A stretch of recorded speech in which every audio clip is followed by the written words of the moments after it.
Why is it so difficult to apologize? Wonders Ngozi Fulani as she reignites the palace racial dispute. Late in November 2022, Ngozi Fulani attended a reception that Queen Camilla threw at Buckingham Palace.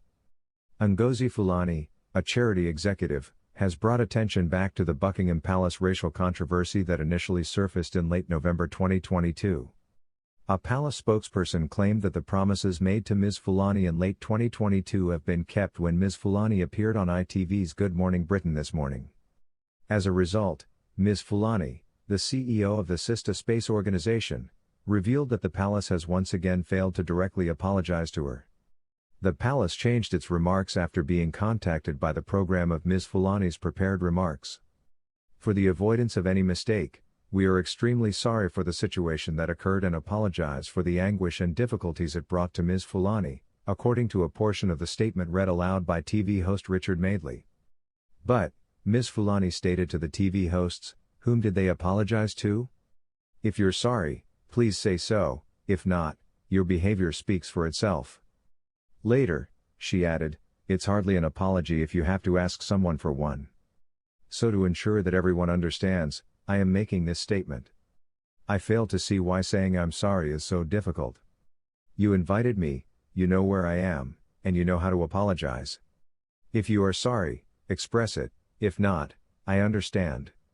So I'm not sure to whom you are apologizing when you say this apology is for everyone. The charity executive continued by claiming that as a result of the online harassment and threats of violence made at her as a result of her decision to speak up about what transpired between herself and Lady Susan Hussey, her organization has suffered. She said that the palace did nothing to assist her and did not just apologize to her. Ms Fulani continued, mentioning the reception she attended at Buckingham Palace the previous year, the palace hasn't stepped in, and in my opinion they should have, given that this was supposed to be an event against violence on women and girls, and because of this incident the violence has been directed at me.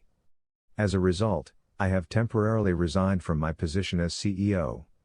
A number of guarantees were made by the palace which have all been honored, the palace spokesman continued, including strengthening diversity and inclusivity programs.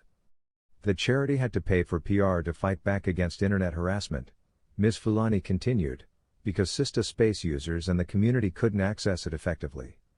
African and Caribbean-born victims of domestic violence can get assistance from Sistah Space. Ms Fulani said she doesn't regret speaking up, despite the problems the argument has brought about for her and her organization. To Mr. Madeley, she said, I'll go anywhere, at any time, to promote awareness of and dialogue about violence against women and girls, and I'm committed to this cause. That wasn't something I expected to be spoken to me at all. Ms Fulani spoke of the horrific abuse she had experienced online and the immense pressure she, her family, and Sistah Space had been subjected to since she stepped out in December. After discussing her bad encounter with Lady Susan, a former lady-in-waiting to Elizabeth II who in November 2022 maintained an honorary position as a royal household assistant, on Twitter, Ms Fulani came to light.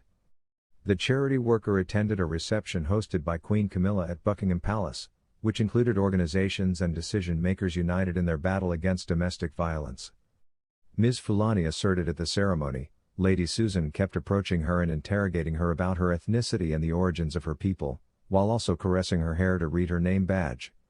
The palace published a statement hours after her report came to light, saying Lady Susan had stood down from her job and labeling her statements unacceptable and extremely unfortunate. A few days later, Lady Susan and Ms Fulani had a face-to-face meeting, during which the former royal aide gave her genuine apologies to the charity worker and promised to deepen her awareness of the sensitivities involved, according to the palace.